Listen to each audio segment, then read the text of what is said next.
Hi అండి. Movie చూసారా? చూశాను. ఏ మూవీ చూసారు? మనమే అని మూవీ చూసిన శర్వానంద్ అన్నది. సో ఈ మధ్య ఏంటంటే ఫ్యామిలీ సినిమాలు చాలా long gap వచ్చిపోయింది.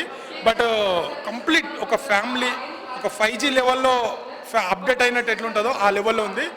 Background music, direction, ఆ పిల్లాడి యాక్టింగ్ ఉంటుంది, నెక్స్ట్ లెవెల్ ఉంటుంది. ఒక తల్లిదండ్రులు వాళ్ళ కొడుకులు ఏం కోరుకుంటారు అనేది అయితే చాలా చూపించారు. ఖచ్చితంగా సెకండ్ హాఫ్లో మీరైతే ఖచ్చితంగా ఏడుస్తారు.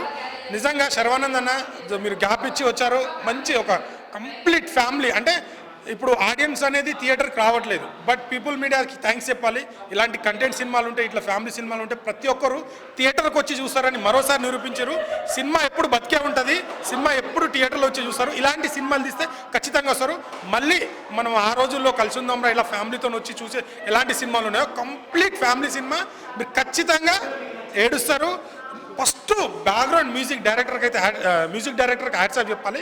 ఇట్లా టచ్ చేస్తూ ఉంటుంది. ఒక హెడ్ ఫోన్స్లో మనం పెట్టుకొని ఒక ప్రపంచంలోకి వెళ్ళినంత బ్యూటిఫుల్ మ్యూజిక్ ఇచ్చారు. ఆ బ్యాక్గ్రౌండ్ ఫోటోగ్రఫీ కానీ, ప్రొడక్షన్ వాల్యూస్ కానీ, శర్వానందన్ అన్న యాక్టింగ్ అయితే లాస్ట్ సినిమాలో ఉంది ఇక నెక్స్ట్ లెవెల్ యాక్టింగ్. సో హీరోయిన్కి కూడా కొన్ని సినిమాలలో ఏదో సాంగ్స్కో ఏదో పెట్టినామన్నట్టు కాకుండా కరెక్ట్ అంటే ప్రతి ఒక్క క్యారెక్టర్ ఇది ఎందుకు రా అన్నట్టు లేకుండా పర్ఫెక్ట్ ఒక బ్లాక్ బాస్టర్ మూవీ కావాల్సింది.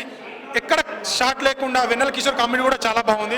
ఆ పిల్లాడిని చూసినప్పుడల్లా మనం ఒక వేరే ఫీల్డ్లోకి వెళ్ళిపోతాం. సో అలా అంత బ్యూటిఫుల్గా తీశారు. సో ఖచ్చితంగా మీరు థియేటర్కి వచ్చి చూడాల్సిన cinema complete update family cinema.